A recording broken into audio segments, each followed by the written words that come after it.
Hello, Twitch. I am Avonelle Wing with Envoy, and I'm here with Half Monster Games tonight. We have Jack and we have Callan over there on Jack's side of things. And we're going to talk a little bit Hi. about Half Monster Games and an upcoming project they've got going on. Jack, do you want to introduce yourself a little bit?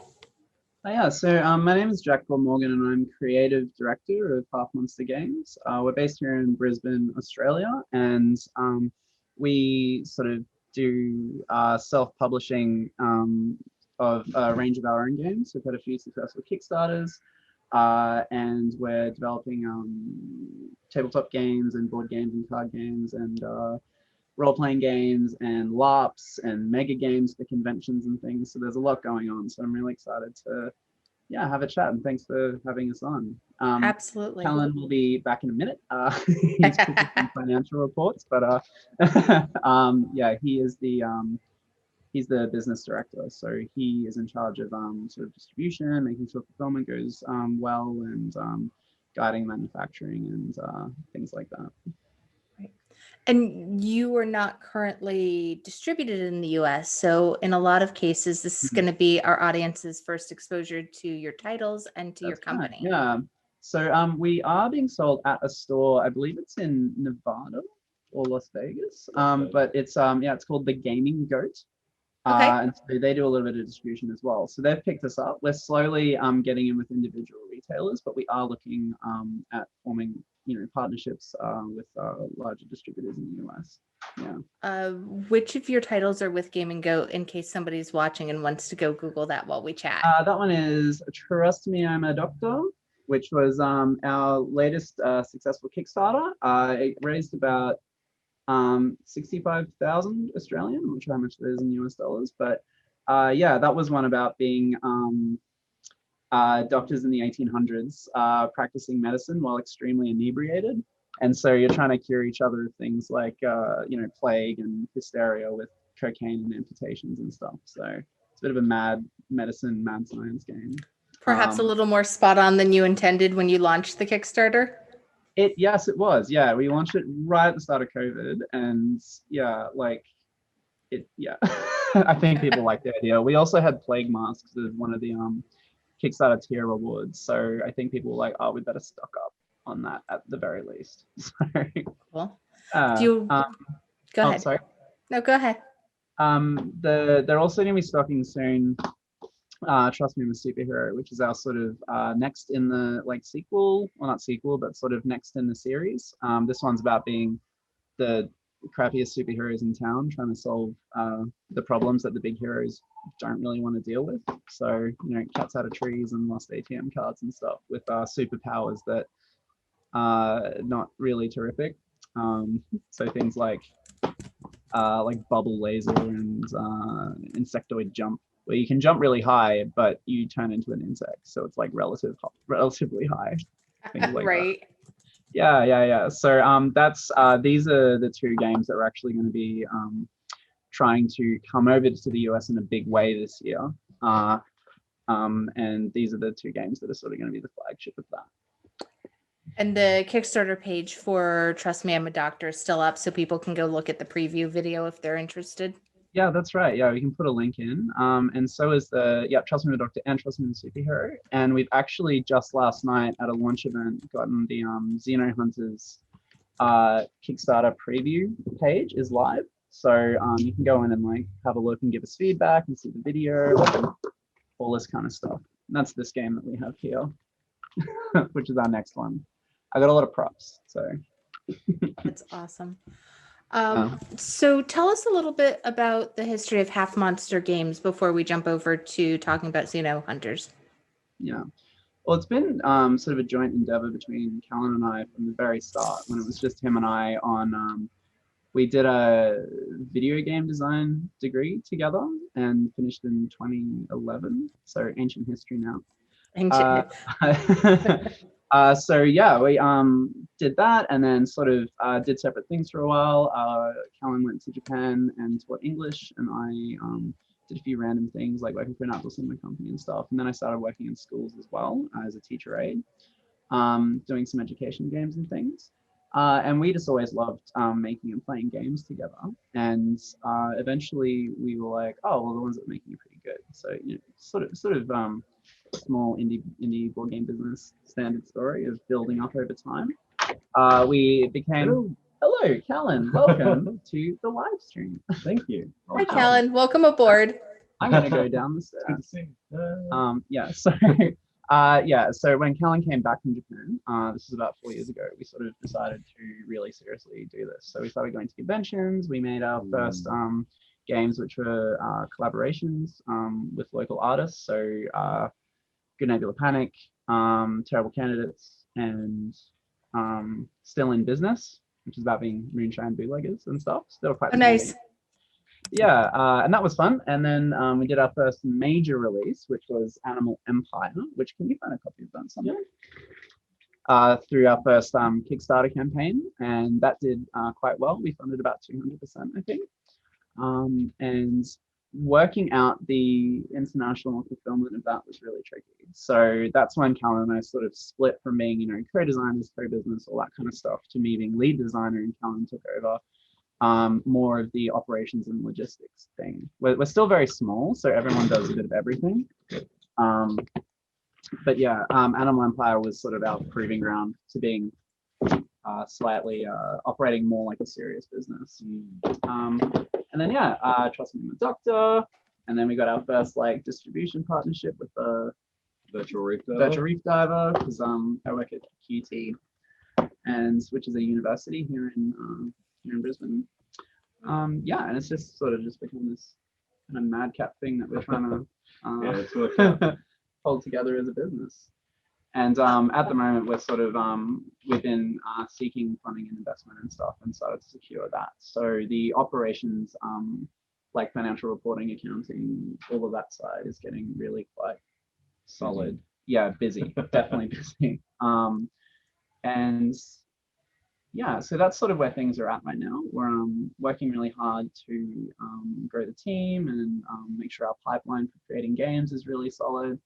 And make sure that people, get the games and have fun, and we can travel around the place, just walking our pairs. People who are in Australia, if they want to buy the game, can they walk into any friendly local game store? Yeah, actually, yeah. So we're distributed, all in all major cities around Australia through a couple of distributors. There's Big Play Games and VR Distribution. They can also get it from the website, and we sort of send games out worldwide as well. So anyone anywhere can order the games, and we'll send them to them through halfmonstergames.com. So great. Yeah. I dropped the link for the website over to the Twitch so that people that are interested can go take a look and maybe buy games from you. Yeah, well, that'd be great. Yeah. All right. So you mentioned a launch party. Do you want to talk about that, or do you have something else you want to talk about first? It was so fun. I'll show you the Instagram, because that's where I have all of the photos of everything. Oh yeah. This is the monster mask that we used in the video for the game, as well as at the launch party. Callan, you can talk about it because no one can hear me. Yeah, so last night we had a launch party, just a sort of event to allow people to sign up for the Kickstarter and see what Xenohunters was about. And we held it at Laser Force, which is like a sort of cyberpunk style light rifle space in Brisbane. So it had all of that kind of futuristic, kind of janky tech vibe, which is what we were going for. We had about, I guess, 40 people playing the game and hanging out. I got absolutely destroyed by a few gaming groups who are way more tactical and better at the game than Jack is. It's so sweaty. But then and we did the first viewing of the Kickstarter video. So we got a group of people who originally, when we first met them a few years ago, they were uni students, film students. And since then they've started their own studio, and they've really grown, and they got a bunch of actors, and it was really fantastic. So you can see the video for the Kickstarter on the Kickstarter page as well. Yeah. If you're going to tell me how awesome they are, you have to tell me who they are so that people can hire them. Yeah, well, actually, it's a crew of about 10 people. So the contact persons are a guy called Duran, Lukovic. I Well, always struggle with his last name, and Chloe Zhu. So yeah, we can absolutely give details to anyone if they you want. check So out we'll- our Instagram as well, there'll be the They're all links linked to all there, their yeah. stuff in there. Perfect. I'm screen sharing sort of just like a video and stuff from the Instagram there. All the casting crew came and our regular Brisbane folks and stuff like that. And our good friend Wiggins was the alien in this one. He's always the villain in every one of our Kickstarter videos. So That's fun. yeah, he was Evil Snake in one of them. He was villainous Bike in the Trust Me I'm a Superhero video. And yeah, so he's good at the evil laugh. Yeah, he's like our mascot, really. Yeah, so yeah, the launch party was really fun, and we like doing launch parties because it gives us as a team like a focus point for all of the effort. And like, so the prototypes were completed, the which I'll be showing you in a second. The video is done. The marketing plan is sort of kicking into high gear because we're launching the actual Kickstarter on March 24th for Xenohunters. Yeah, which I'll sort of chat about in a second.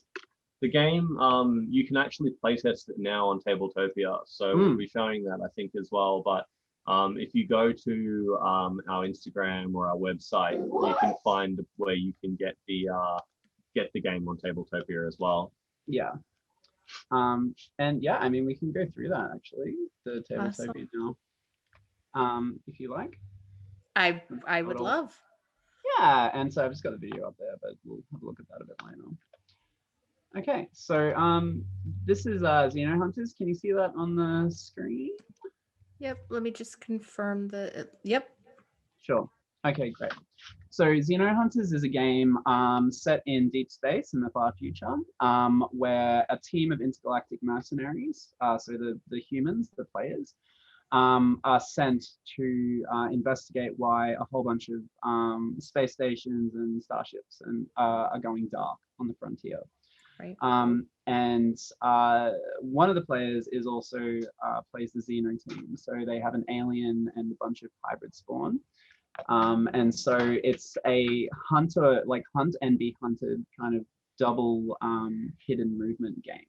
Okay. It started as like, I wanted to do an experiment. I was sort of like, can you do a game where like no one knows what anyone else is on either team at any time, but you still have to work together? And yeah, this is what came out of it. And we also were developing it.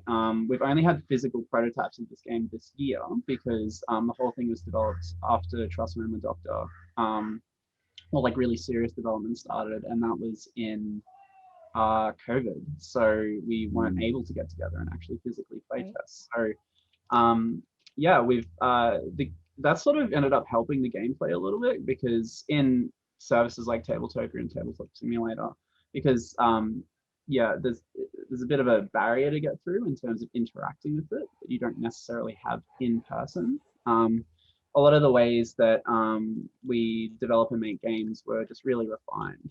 So the character cards have lots of text on them, and all the cards have really good descriptions because it was just harder for anyone to check a rule book quickly and just be like, oh yeah, that's the rule there. Like it would take a full minute per thing.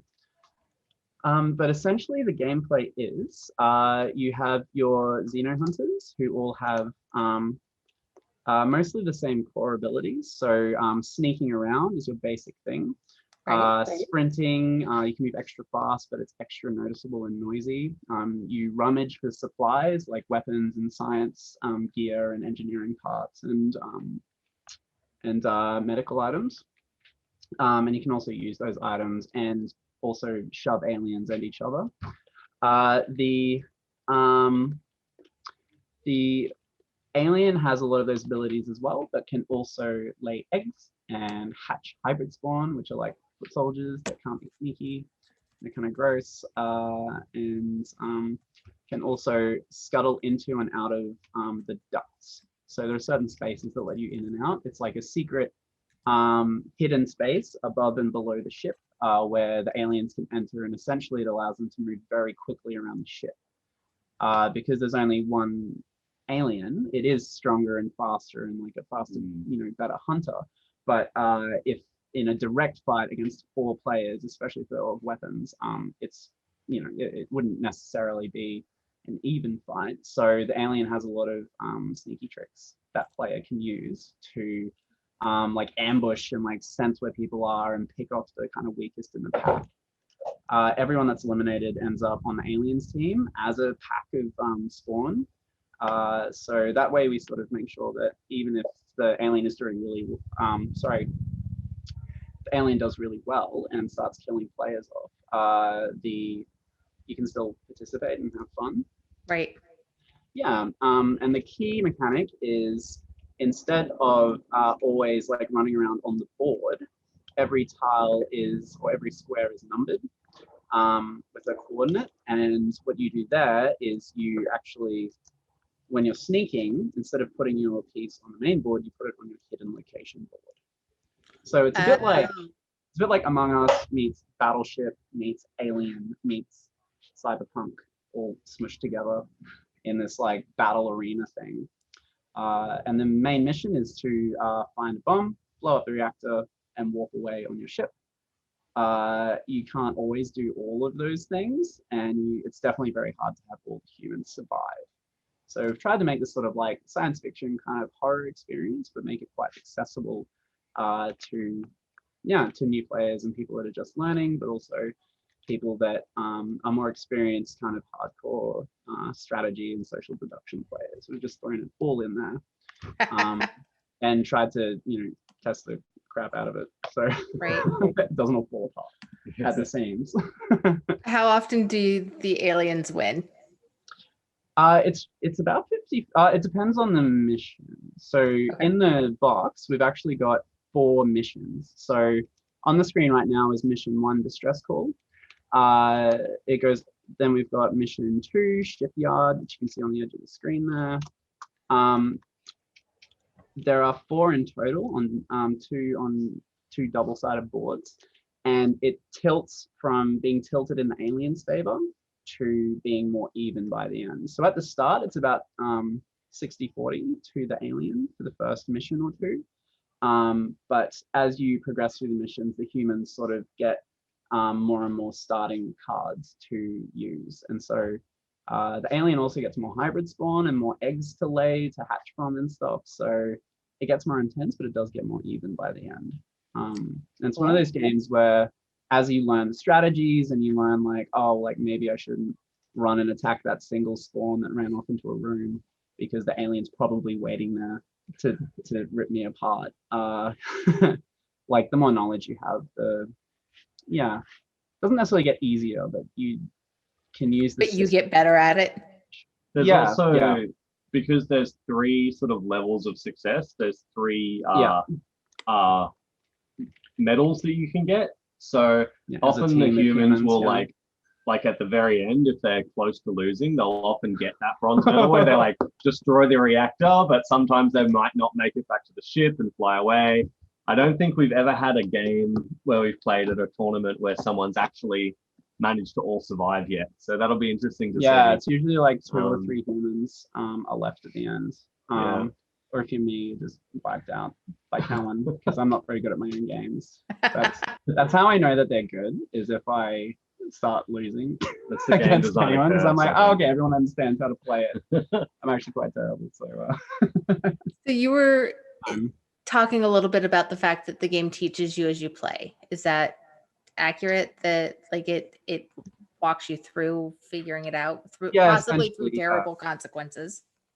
Yeah, that's right. So because a lot of your actions, because we developed it on like digitally and through COVID, we had to just make it as easy as possible for people to come in to like a digital thing and just be able to start playing as soon as possible. Because of that, it sort of takes twice as long to learn anything, because you're also learning controls. So it actually in real life, in the physical version, made it all very streamlined because on your card as a character, it goes like, here's what you can do on your turn, bang, bang, bang, here's how it works. All the item cards are, pretty descriptive with what you can do. And because it's a hidden movement game, all the players are sort of like, you can totally just be like, how does this work? But if you're like, how does this flamethrower work? can I attack this room full of aliens? Then, it sort of highlights what you're doing. So we had to really try and make sure that it was very clear how to play for new and experienced players alike. And so, yeah, over the time, as you're exposed to more items and exposed to more tactics that the enemy might use, yeah, you do sort of learn both how the mechanics of the game work and then also how your friends' minds kind of work. Right. If that makes sense. You get trickier and sneakier, and Callan looks at you like this, and you're just like, no, Callan. I think also, like, a lot of the time, the first time people play the game, if they're playing the humans, they'll do a lot of like trying to hunt down the alien and like destroy it. But easiest way to win the game is to blow up the reactor and escape. So you often find people who are like good at tactical games, or they play a lot of tactical games, or they've played a few times before, like they'll go straight for the reactor. Yeah, they play the objective. Yeah, they play the objective really well. And so, yeah, Jack and I have played together so many times that he always knows that I will sacrifice one person. Yeah, it's so annoying. I'm like, you got to try and keep him alive. And I was like, no. Yep. He's expendable. Yeah, that's right. I have built into it a Iron Man campaign mode. So anyone that's played XCOM or XCOM 2 or any game like that, you can play all 4 missions in order, and we've got like instructions and guidelines for how to have your characters persist with their equipment and health levels and things like that across those campaigns. Oh, and cool. if anyone dies, you can't use them in the next mission. The alien starts with bonus kind of humans, because it's sort of assumed that like across this sort of rim of the galaxy where this outbreak is happening, at like the success that you have is sort of in general how the success of how it's all going in terms of humans versus aliens. So there are ways to bring characters back later. There's an item where it's essentially it's like a genetic gun vial or something, and you go up and you like inject an egg, and then it hatches as the human that died. Yeah, I was like, and then I put it in the game because it was such a good idea. Yeah, we have a rulebook writer named Elise who came up with the idea, and I was like, yeah, that's disgusting. I hate it. Let's do it. I think the Iron Man one's really good as well for 2 players. Like Jack and I play a lot of sort of campaign modes of games, because it's often just the both of us trying to out defeat each other. Yeah, that's right. So I need as many sneaky tricks as I can get. So like, yeah, if you have 2 players, you can have like one person play the alien, and then the other person can control as many humans as they like. Yeah. And it's a good way to sort of get that. Like, and you can adjust the difficulty dynamically. By you go like, well, you're so much better than me. Maybe you just use 3 humans, or 2 humans, or 1 human, which would just be insane. Yeah, that would be crazy. Or maybe the alien doesn't get any spawn, or maybe the alien only has spawn, and you can do stuff like that. And because I think like what a lot of the stuff that we made early was sort of like we really love that kind of social element of forming and breaking alliances and things like that, like based on need. That's always really fun. But it meant that sort of half of our initial games needed 3 or more players, and then when COVID hit, it was like, oh well, it's really hard to get 3 people together unless you live in a share house and you're all isolated. So, but generally, 2 people is pretty achievable. So we focused quite a lot on switching up our game design a little bit to focus more on games that could be played with 2 people. But also have the capacity to have more. So, for example, if during a lockdown you get the game and you play with some people, and then lockdown's end, and then it's like, oh yeah, let's have a game night, and then lockdown happens again, you can just do that kind of thing, because but just trying to like adapt to the times, I guess. And also make it more fun for you in 9 minutes. Yeah, I think so. Are there things that you've learned from designing this that you think you're going to carry forward into future designs, like the having things streamlined? Do you think that this has made you better at onboarding players quickly? No, absolutely. Yeah. Because we've made a lot of party games. We used to just be able to be like, in 30 seconds, like, here's how you play. You're a superhero. You do this. You do that. Let's go. Right. But yeah, like it's definitely having like the player boards have instructions on them. I was never a player board kind of designer, but with some designs and stuff that I'd done, I'd just been like, here's a giant list of stuff you can do. but people would have to hold that memory in their brains. And now I realize that's why those designs didn't move forward into being products. But now with this, it's like, oh, okay, yeah, like I get it now. It just really helps. It does a lot of offloading. Like it reduces the mental load on the players turn by turn, and it also allows them to more effectively like plan, like what are they going to do.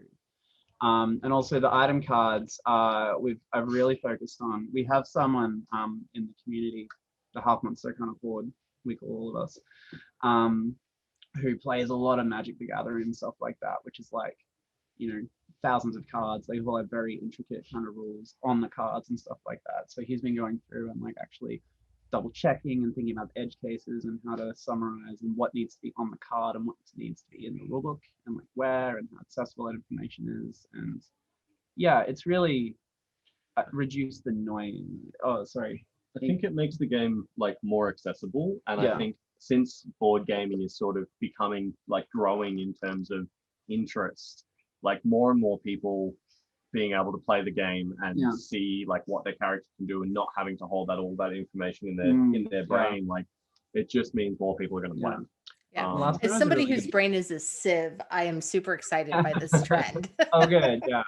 Last night was a really good sort of test as well with that, because we ended up having 4 games running and each group only needed sort of like 10 minutes of introduction to how it generally works. And then we would just go around and just sort of sort out edge cases and be like, oh, okay, well, like in this particular scenario, this is how it works and stuff like that. So yeah, That's really cool. Also, like it's important to test with a really diverse group of people. So we ended up doing some play testing. Yeah.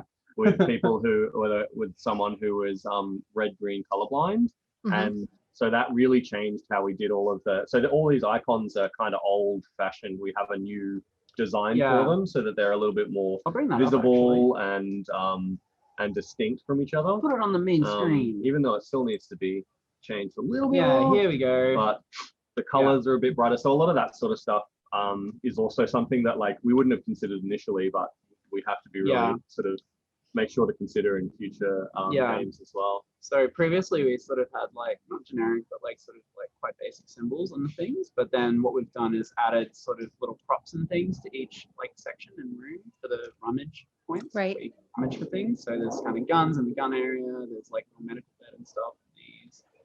And we're still refining the artwork and sort of getting feedback. So if anyone has any comments or anything, that would be amazing. But yeah, so that sort of helped us with that design and just like sort of thinking more about how can we just ultra quickly communicate concepts and important things to the players, sort of like a video game, I guess, where there's always an icon when you need to see it, or there should be, and you pretty much always know what you can do. Yeah, Jack and I, because we did the game design course together and that was focused on video game design, it's also informed a lot of our board game design. I think especially the tactical games we have, we use a lot of sort of like video game design concepts in there about like theories of play and accessibility and fun and stuff like that. I'd love to make like first-person shooters out of a bunch of the stuff that we do. One day when we have millions of dollars. Yeah. That's cool. One day. Yeah, one day. One day. Right, the cry of board game designers everywhere.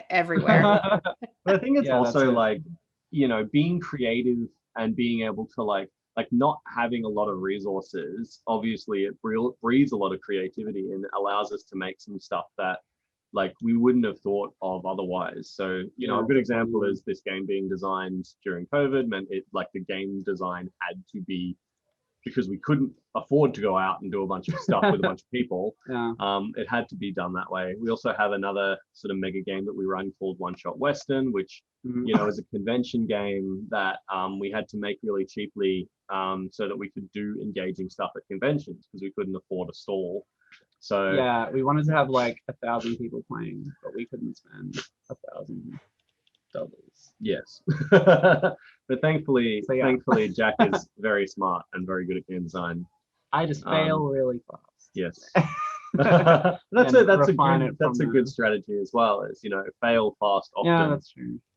Because then you can get back up quicker. That's the strat. Yeah. But yeah, And you can see that the images I'm putting up on the screen now are also sort of advanced from the ones that we have on here. Right. Yeah, so it's been interesting learning about a pipeline that includes digital versions of games as well.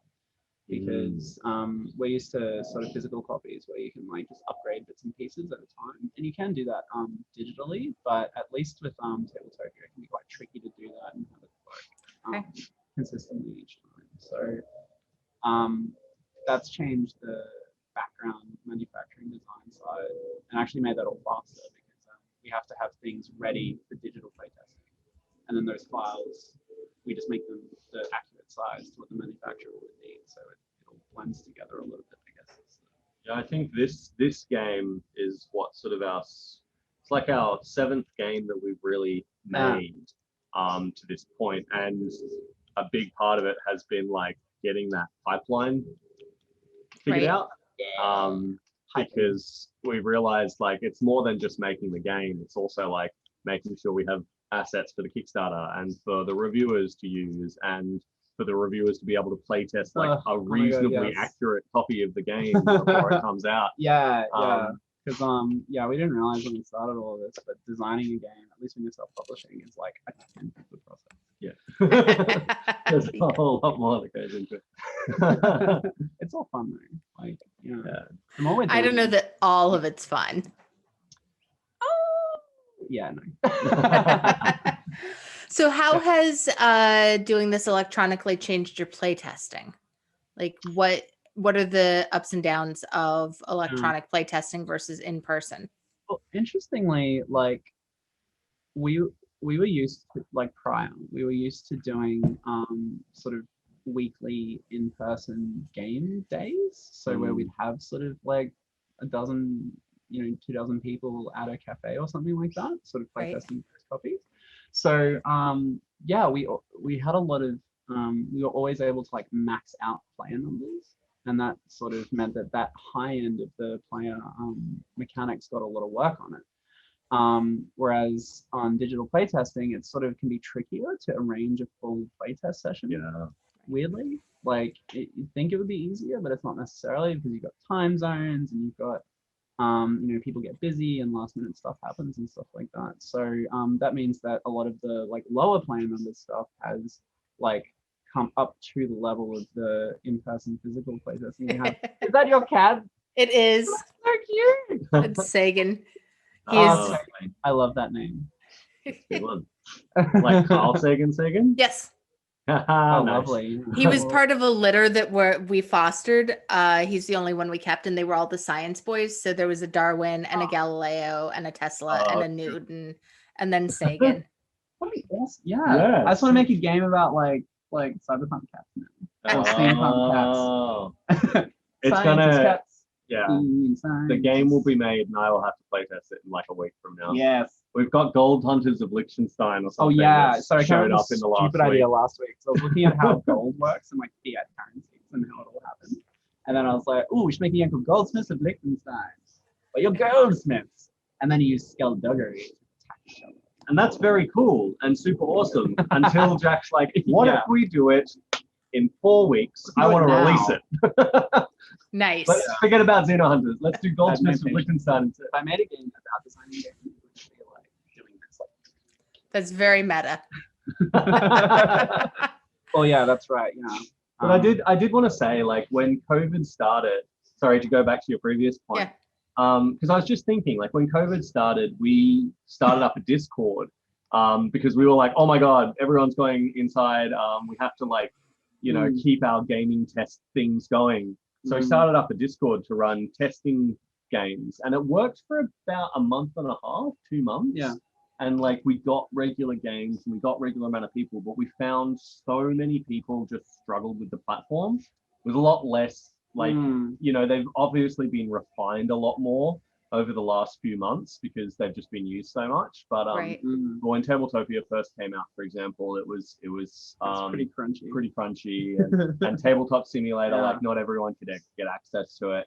I think a lot of games where it's like just you and one other person who you can absolutely convince to go through the effort of getting into a game with you. It's Callan. That's been sort of the way to go for the last few months. Yeah. Yeah. But no, it's been good. And we're especially loving now that we're used to it and arranging them, like being able to do things like this and show off games and also get reviewers from the US and EU and stuff, because that obviously that's really important to branching out overseas. Yep. You get to meet a lot of cool people, and their cats. And their cats. And their cats, yeah. That's the important part here. Yeah, that's right.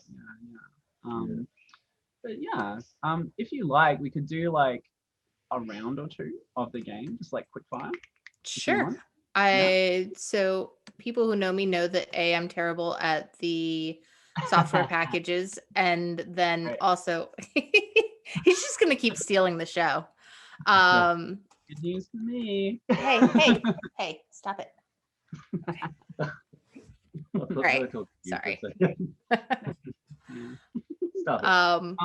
What we could do is, if you can see my screen, we could do a bit of like screen share play. So I'll man the controls.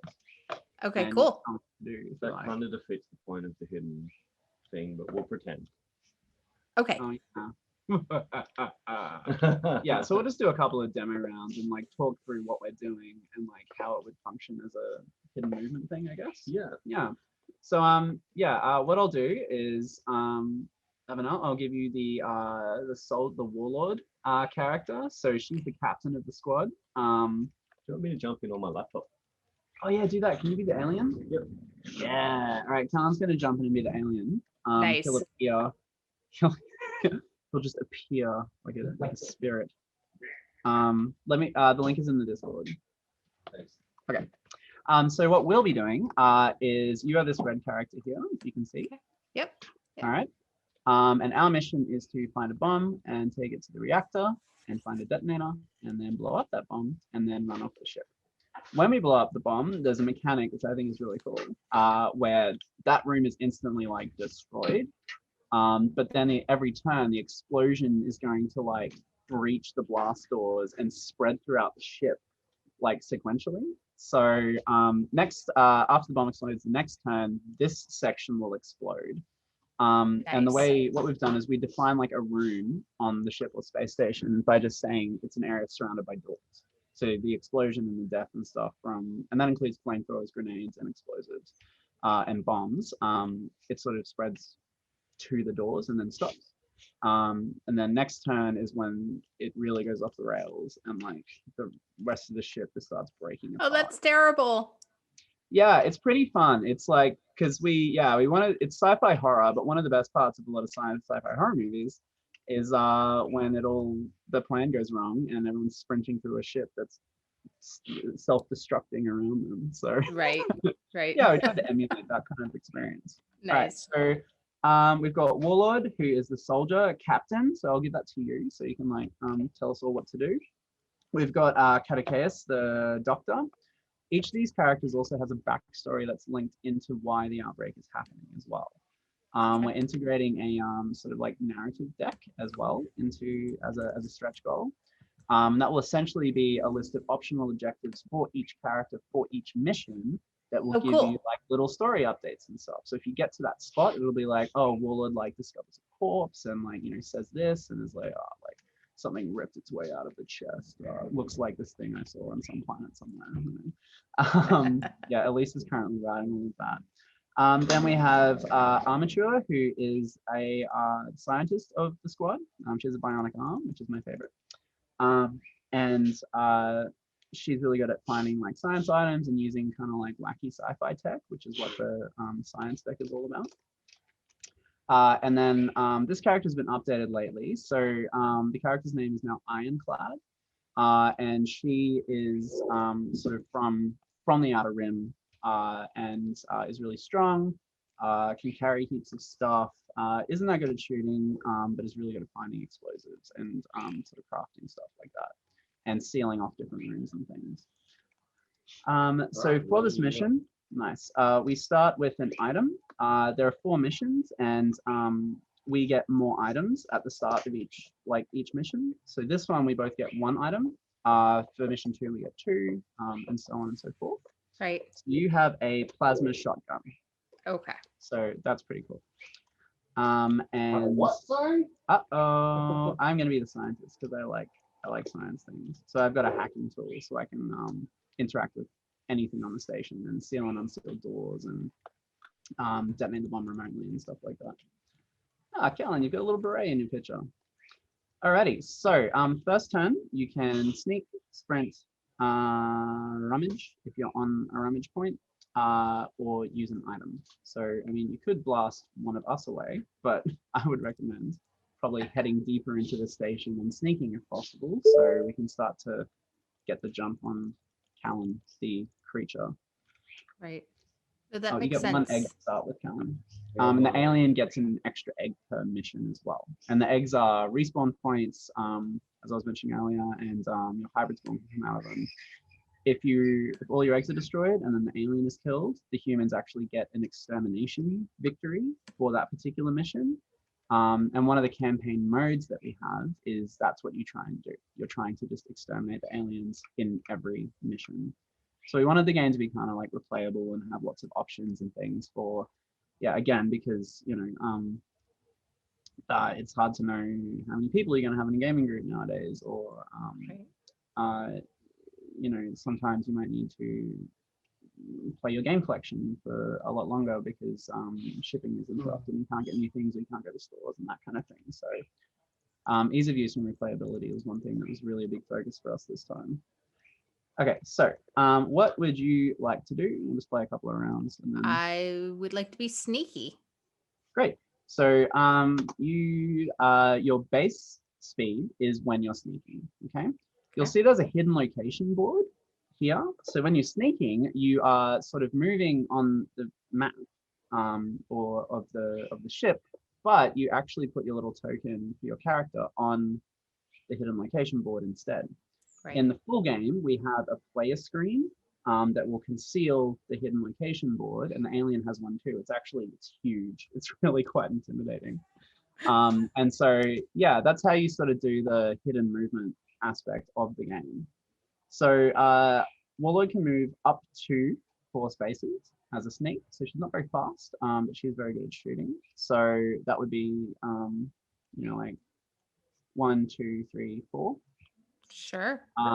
But you get 2 actions per turn, and you can do any action twice if you want as those actions. So you could double sneak to somewhere in this room. And Callan's going to block his ears, so he can't hear what the plan is. But you can essentially tell me where you would like to go, and I'll move your character for you. And if you're sneaking, I'll put it on your board. So Look at Callan. what a good sport. What a good sport. Yeah. It's not the word I would use, but it's making faces. So I am not a very tactical player, and I, of course, would be like, okay, let's go find those aliens and shoot them. So I would like to head towards F-13. Great. Okay.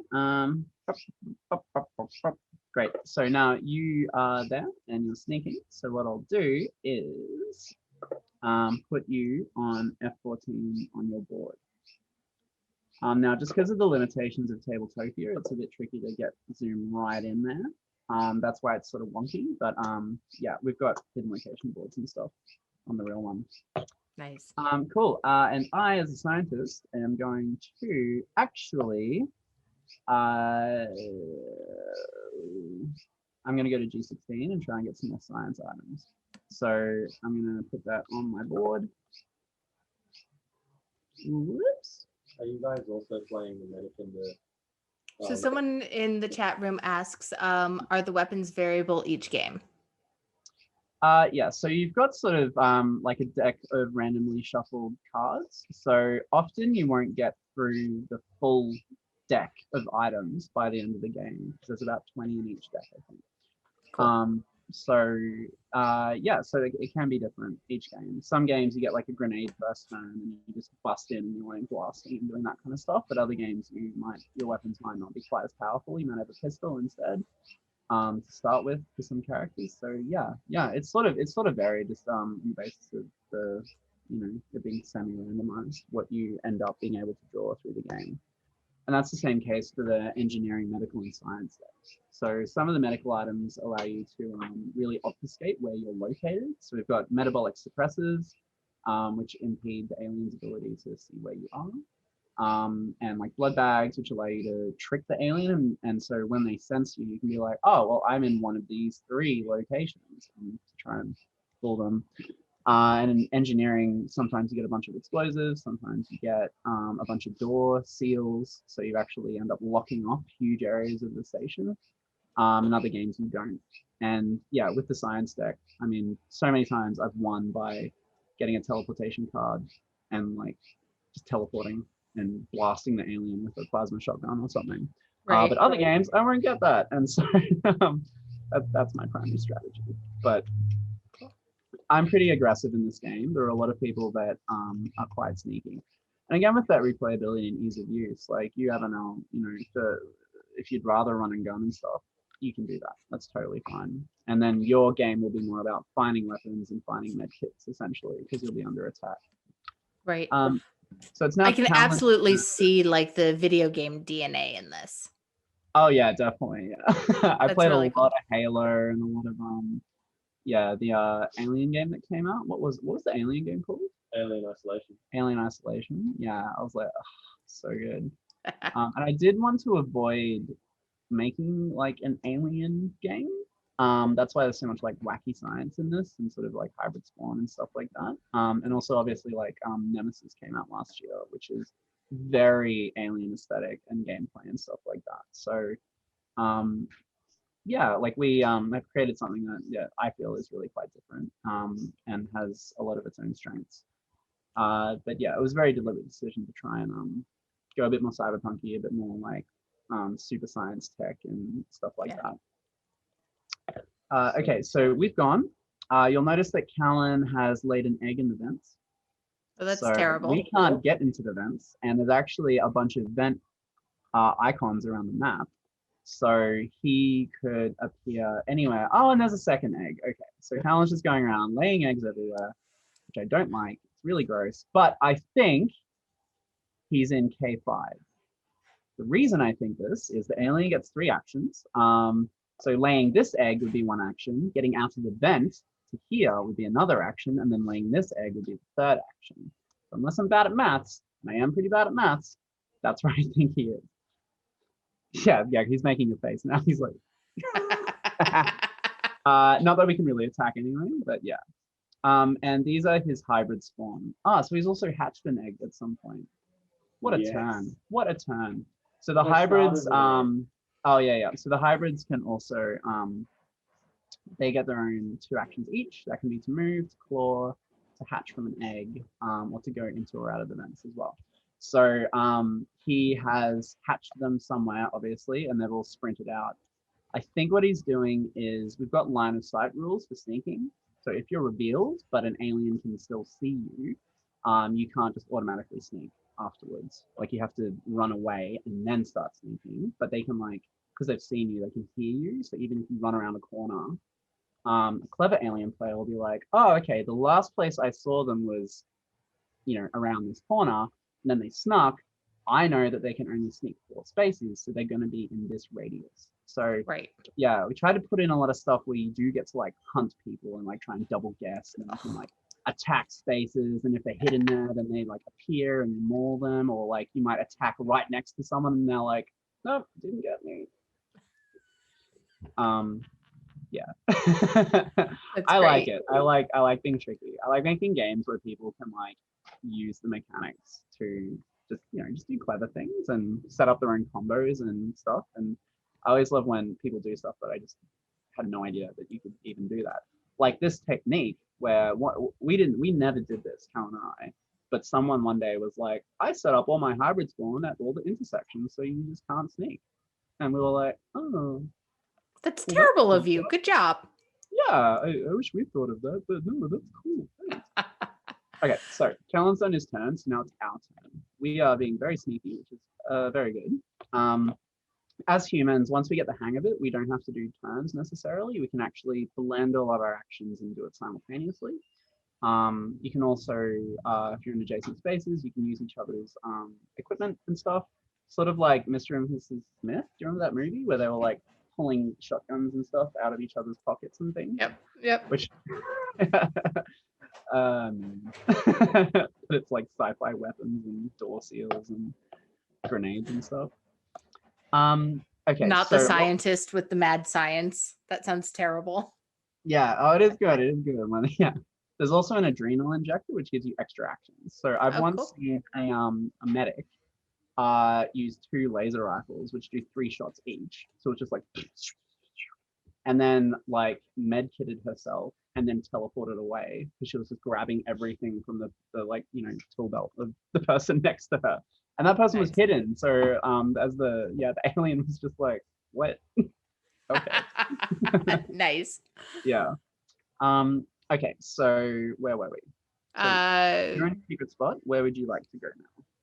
So explain to me how doors work.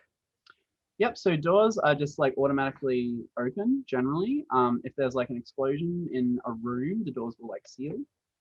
So you don't have to worry about that, but you can shoot through doors, you can move through doors. They can be sealed with door seals and things like that. So yeah, but functionally, until they are deliberately interacted with by a card or something like that, you don't really need to worry about them. Cool.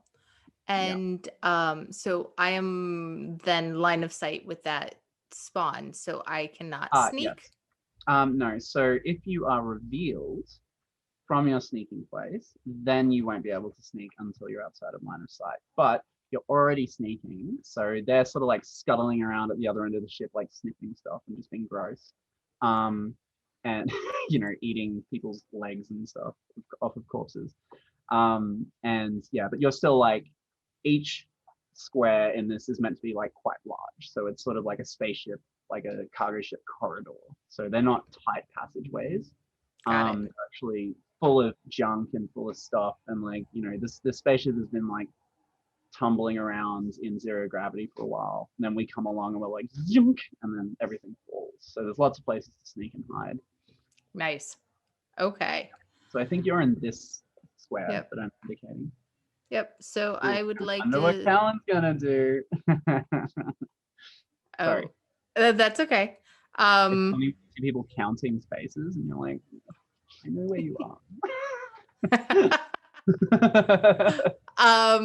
So I'm just gonna be the stupid human and head straight for that spawn to destroy it. Yeah. Let's do it. All right. So you can sort of break cover and just sprint right up to it and like blast it if you want. Cool. Let's do that. All right. So I'll grab your token from the hidden location board and then go zonk. Now you can move 8 spaces at a sprint. So 1, 2, 3, 4, 5, 6, 7. You can shoot it from down the corridor if you like, but yeah, you can charge into battle. That's also fun. Now you can use your plasma shotgun, which is quite high damage, or you could use a melee attack. Both of those, you'll just roll a dice, and that'll be you're trying to meet or beat your aim score, which for Warlord is 2. So she's really good at shooting. The other characters don't get higher than a 4+. So that's sort of her specialty. So yeah, you can punch or you can. And I have to discard the plasma rifle to use it if I remember. Plasma shotgun, yeah, to use it. Yeah. So it's so let's. So let's just punch the spawn. Great. Okay, so we'll roll the dice for that. So I'll just grab this dice and then hit R in Tabletopia for anyone watching if you're trying to get some tips. 1. Sorry. Okay, so you somehow missed. Awesome. Apart from a full sprint, you tripped on the way, I suppose. Too much junk around. Yeah, that's right. So that will be your turn, your action for this turn. Okay. Me, as this person, I'm going to do a little bit of rummaging. Now, so because I've just drawn a green card, Callan can be fairly sure that I'm on one of the science rummage points on the map, because he can see that happening. Now, I'm still hidden. If I had drawn from any of the other decks, I would have actually had to roll the dice to rummage and to see if I do it silently or if I like still pick up the thing, but I drop it or like make a loud noise. But you don't have to roll to rummage if it's from your own deck. So that's also how we, like, all characters can use all items, but they sort of specialize by it's like easier for some to get some things, and then it's harder for some to aim other things. So I have just picked up a hacking tool, which is pretty good. So I now have 2 hacking tools, which makes me kind of sad, but that's okay. And then I am going to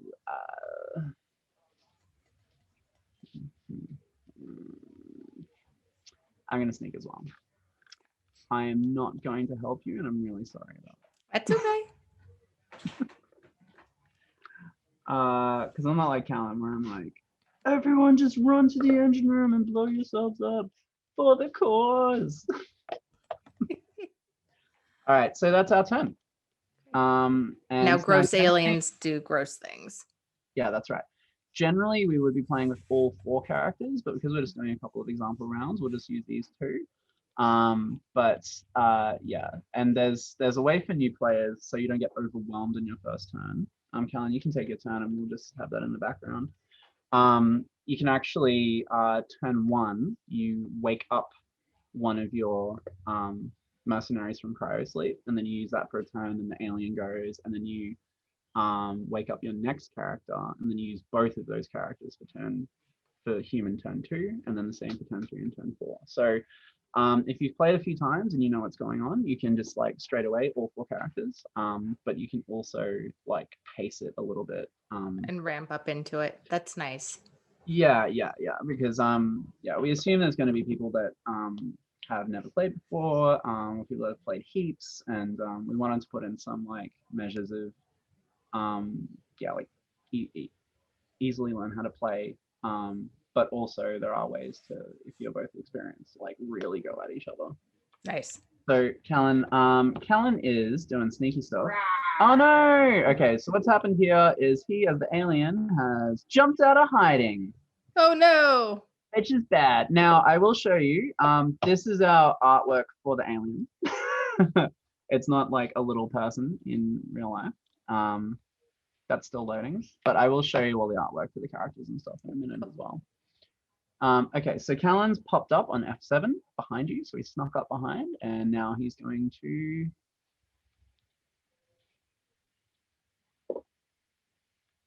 Roll. Oh, terrible. 2.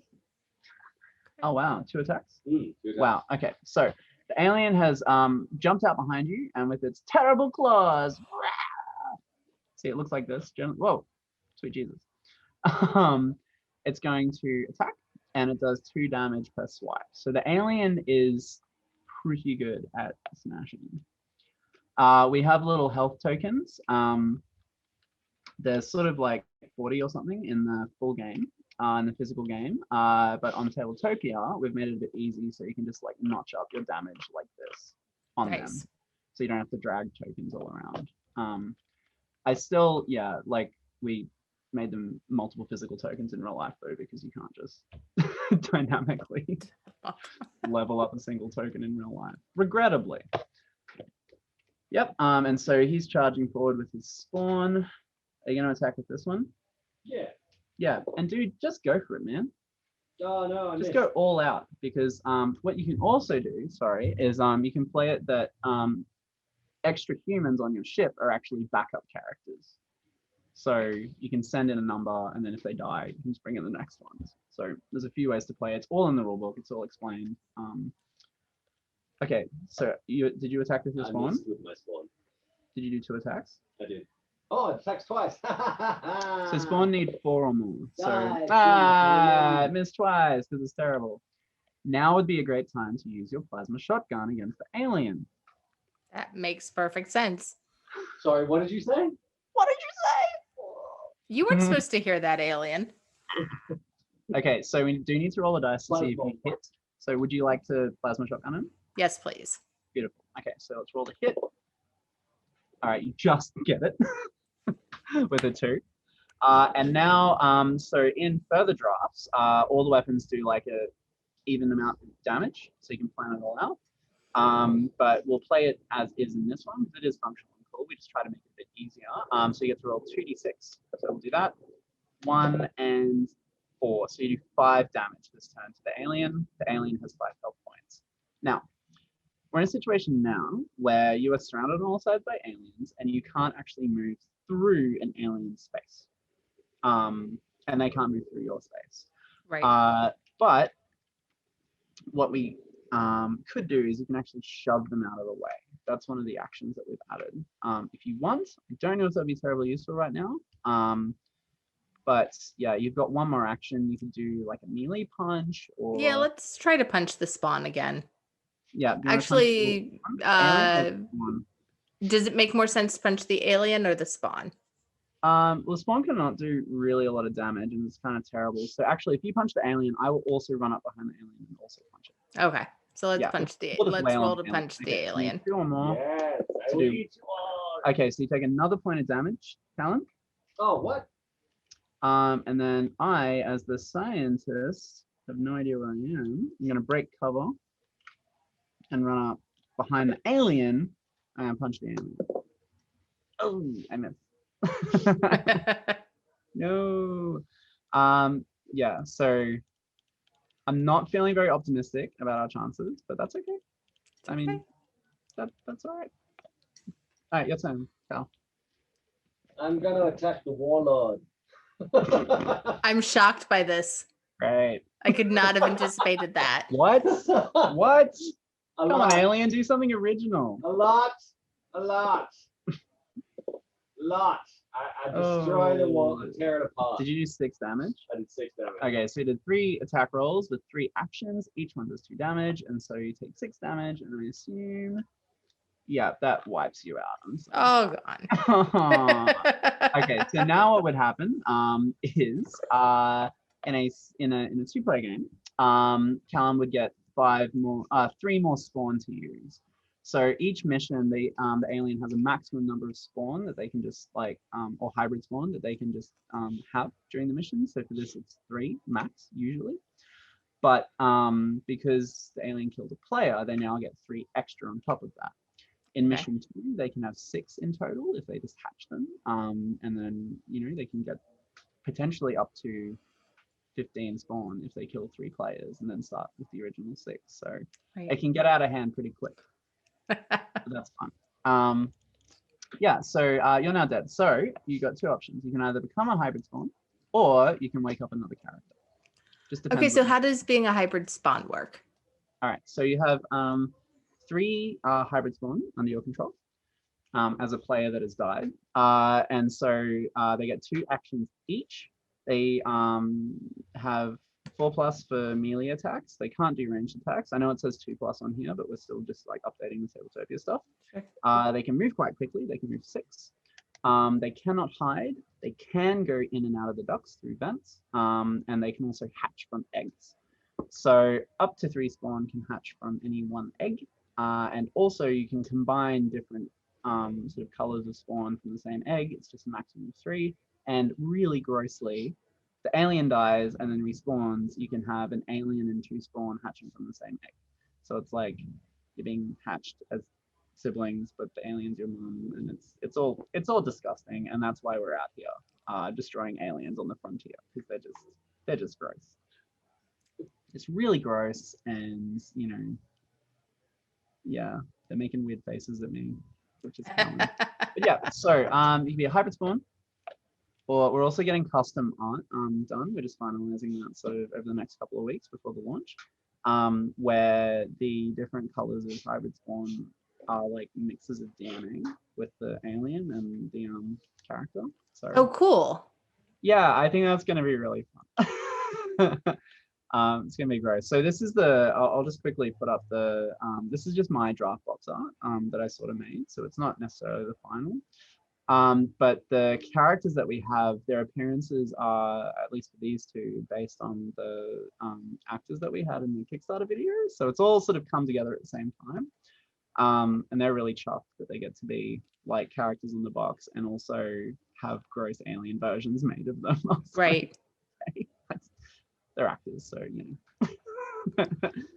I Feel think like that the art that combines the two ramps up the gross factor. That's really cool. Yeah, I think so. And I think it'll be fun, like as a player, to be, seeing a particular character that you're using for a long time, and then you're like, oh, now you're an alien gross person. And you're just like, oh, Especially in the campaign play. oh, absolutely, yeah, yeah. And on the tokens themselves, it's going to look like that as well, because the alien, like, it makes these like triplets and stuff, and they can't talk, but yeah, the way the aliens in fiction spread throughout the galaxy is they, yeah, like go, like an egg will be on a space station and spread through a shipping container, or the alien itself will crawl into vents on space stations and stuff, and or hybrid spawn will do that. But the hybrid spawn actually are the ones that do a lot of the like ambushing and stuff, because they'll be like, oh, they can like imitate voices. They can't speak, and they've got like shark teeth for mouths, but they'll be at the end of a corridor, like not very brightly lit, and just be like, oh, help. And then yeah, the human, the ship will go and investigate, and then just be eaten and turn into more hybrid spawn. So yeah, it's a bit zombie-ish, combined with a hive mind, combined with, yeah, it's gross. It's fun. I was just like, what is the grossest possible way that we could do this? So yeah, it's all about That's okay. genetics. Okay, so I think we'll do like one more round. Sure. Yep, it'll probably be Callan smashing us, which is upsetting. So I'm gonna take this hybrid spawn. Dead. Good job. Why, thank you. That's why we're an effective team. Okay, and then I'm going to sprint 1, 2, 3, 4, 5. I don't know where to go. Oh yeah, down to the weapons. Okay, so you're dead. Now, I'm dead. do you want to be hybrid spawn, or do you want to wake up as another human? I feel like the alien has enough of an advantage here. I'd like to be. Have enough of an advantage. Yeah. I'd like to be another human. All right. So you can be Ironclad, who is our like cyborg engineer person. Who's this lady here? So she's like 9 feet tall, and in the backstory, she lived on the frontier, and then there's this war going on. At the top of the box here, we've got setting, Dark Frontier, Region, Outer Rim, and Era Before the Fall. A lot of all of our sci-fi games actually tie into the same game universe that we're making gradually. Oh, cool. So yeah, and the core system of it is going to be relevant across different games. So you can actually in the future, in one of our sci-fi role-playing games, you can bring that character into the Xenohunters universe and play like that and level up. Nice. Like it's this elaborate master plan. It's gonna be cool. I'm really excited. Okay, so yeah, so you can be Ironclad, who starts with engineering items, and it might be good because we really need to try and get a bomb. Or you can be Caduceus, who's the medic ship's doctor, and she yeah, it's good at medicine and starts with medical items and things like that. So what do you think? I think Ironclad. Ironclad? Awesome. Cool. So you start with this card here, which is a plasma torch. Nice. Okay, so that gives you a a nice little bit of melee damage, or if you seal a door or vent, you can remove that. Usually the seals and vent seals and stuff have 6 health, so aliens can bash them down over time, which can be quite cinematic and fun. But sorry, I'm having one of those brain melts that you were talking about. Yeah. So, okay, so you start here, so you can move 5, you can sneak 5 or sprint 10. So what do you feel like?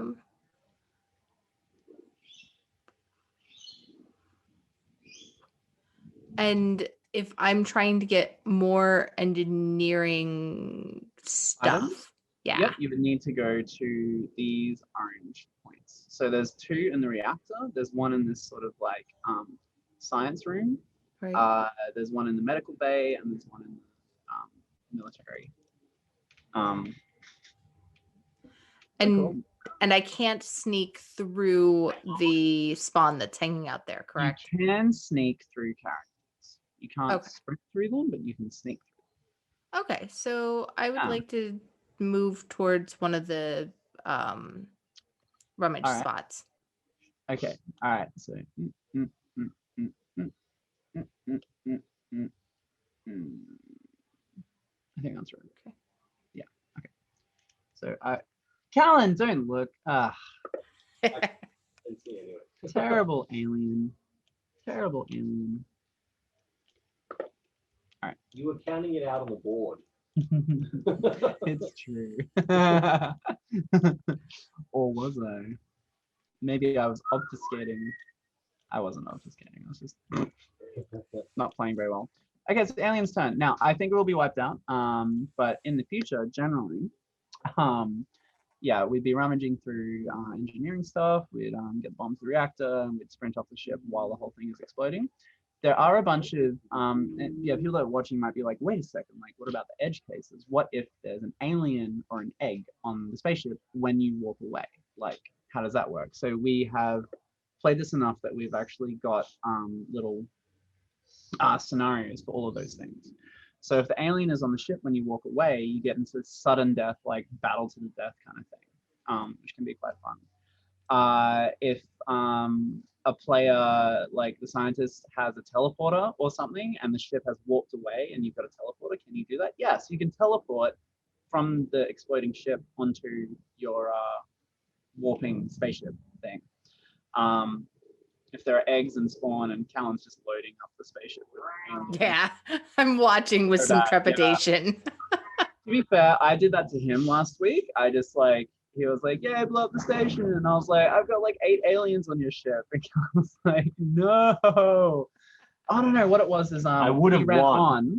He had a door seal. He could have sealed the airlock, but forgot. And then it was my turn, and I was like, Oh no! yeah, all my aliens just eviscerated. It was so funny. I was like, Sorry that happy for me. sorry that you have to get the fallout of that loss, Avonelle. That's yeah, why this I is was revenge. so aggressive. Yeah. That's all good. I'll get counter revenge. But yeah, so it's your turn. Yeah, I lay egg on the Oh, ship yeah, and then you know what I fill mean? it with aliens. Yeah. Great. All right. That's terrible. Yeah. Well, do you feel like playing this to the logical conclusion of these two characters, or do you think we should call it and talk about other stuff for a little bit, or what would you prefer? Let's call it here. The game is available for anyone watching. We've got the full rulebook that has been constantly updated. It's our living document. It's available as the link on Tabletopia, and also the Tabletopia, like it's available to play. We also do weekly playtesting sessions. Actually, right before this, I was doing a playtesting session. Cool. So that's 10 a.m. Thursdays, the Australian Eastern Standard Time, but which is, I think, 6 p.m. Eastern Standard Time in the US. We can get those onto the Envoy gateway so that people can actually register for them. That would be good. And we're doing it through Eventbrite. So actually, you just go on there and the sessions will show up in your local time zone. So yeah, we'd love to play it with some people. We've also got all of our other games and party games available. So yeah, you can sort of play everything, I think. You can play everything, can't you? Yeah, you can play every game that we have. Actually, if you look on our website, we've got a like try before you buy section where you can basically see all the games that we've released and some that we haven't on Tabletopia and some on Tabletop Simulator. Yeah. I know this is dangerous, doing things on the shared screen. But anyway, I'll bring it up over here and transfer it over. But yeah, what else are we up to at the moment? We're going to be doing some conventions. We've got a convention game that we run called One Shot Western, which is about cowboys versus outlaws. And the outlaws are trying to get enough money to skip town, and the cowboys are trying to track them down. So we run that at a convention. We do up like a little treasure hunt where you can go around the different stalls and find gold. You can trade the gold in back at the ranch for prizes. You've got to safely get back to the ranch without being held up by outlaws. We also we're coming to the US at the end of the year as well. We're going to come to the US at the end of the year to run One Shot Western over there. We're also superhero. Trust Me, I'm a Superhero is fulfilling at the start of next month, and the game will be available for sale It already is available for sale for pre-order, and it'll be ready to go in a couple of weeks. Yeah. So You can play it on Tabletopia too. play it on Tabletopia. You can buy it now Yeah. as well. Oh my god, yeah, we've had about over 30. 1,000 player hours of people playing Wow. Tabletopia for Trust Me, the Superhero. Trust Me, the Doctor has 27,000 hours of That's bonkers. people having played it, which is just ridiculous. That's amazing. But yeah, so like they work. And they're Right. fun, I assume, or people are like rage playing for a long time. They're So. opening it up and leaving it there for 30 hours and forgetting about it. Going to Don't take be like- care of their How many is kid. 27 hours? Is that 2 years or something? It's a long time. I used to do that with Dark Souls. My play hours on some other games are like, Right, like yeah, 400 hours because I'd take Yeah. care of my son. that's true. On the Elder Scrolls, though, I think both Callan and I are Skyrim and stuff. Like it is genuinely like Yeah. hundreds of hours. Legitimately. Of playing, which is, yeah. Consider a medieval game. We're going one shot medieval, one shot knight. We haven't figured out the name yet. It's One a shot. medieval mega game. Oh, okay. We need to figure out a better name for it. Nice. It's a good name. But Okay, yeah, so maybe it's good. we will be over in the US at the end of the year. So Which conventions? We're not certain which ones we'll attend yet because we're going to No. try and line a few up. yeah, so, it could, probably GammaCon and what's Geekway the to the Geekway to the West and Geekway to the Origins. West. are the So ones that that's we're in the looking at. same kind of 2 week span. We can do that. Cool. Or we might come a little later and do PAX Unplugged.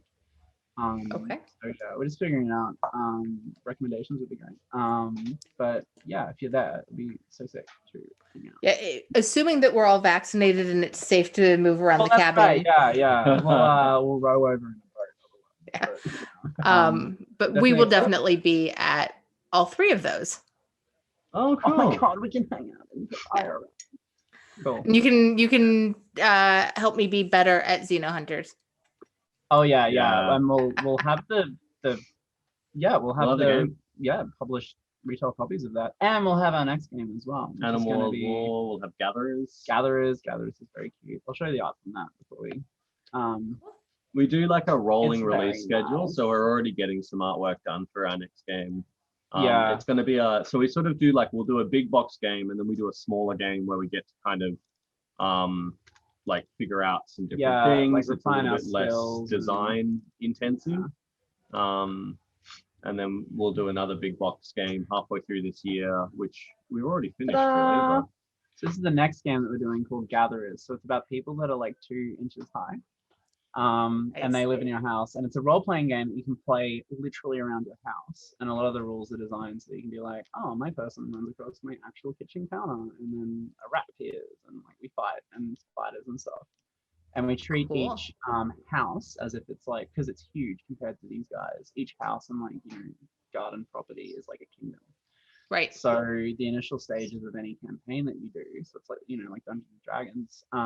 The initial stages of the Gatherers campaign will be like establishing yourselves in the house that you're in, and negotiating with other Gatherer tribes that are trying to establish themselves. So you end up with like little trading points and like things like that. And then once you take over the whole place, then you start interacting with like your neighbors' houses and their incursions and stuff. And my ultimate hope is that at some point people will be like, we're gonna go to the supermarket and play this role-playing game. You can obviously That's do lovely. it imagination-wise, but I will maybe run around like an idiot at a Woolworths or something. That's fun. So we got a lot of stuff on the bill. So yeah, we'd love people to sort of like follow us on social media and jump on the Kickstarter and sign up and stuff and notified on launch. Will all really check help. us out on Instagram. Check us out on YouTube. Yes. You see me Don't kissing watch Wiggins. the podcast. What? No, watch the podcast. Sorry, It's well, cool. it's just super embarrassing. But That's watch- Callan. That was awesome. I will but yeah, drop you guys a copy of the video so that you can also post it to your YouTube. We'll post it to ours, but I'll make sure Yeah, you get a thanks, copy too. Yeah, that'd be awesome. But yeah, just thank you so much for having us. Oh, our Yeah. pleasure. I'm really excited to see you guys come to the US. I think that a lot of our audience here is going to be excited by your titles. And I think there's a lot of people that are going to be excited by your gross aliens. Oh yeah. Oh yeah. We're gonna bring this through as well. An alien. We'll bring. Yeah, I was gonna say we'll bring the Nick Wiggins, but We can bring Nick Wiggins. we bring Nick Wiggins. Put him in the boot. I think I've got a picture of him like wandering around. Yeah. Yeah. He came out and was like grossly being an alien last night. It was Nice. fun. It was good. I haven't seen all this stuff yet. This is fantastic. No. Oh yeah. Yeah, we'll go through it. But yeah. no. All right. Thank you so much for joining me. Thank you, Thank Avonelle, you. and thank you, Andy, in the background. Yep. Who's the tech I will make side. sure that all the comments have your socials and all of the where to find you guys. Awesome, thank Thank you you, so and thank you much. to the to your audience as well for having this on and letting us talk about stuff for a little bit. Mm. Awesome. All right. Thank you, everybody. Andy's going to Alright. take us out.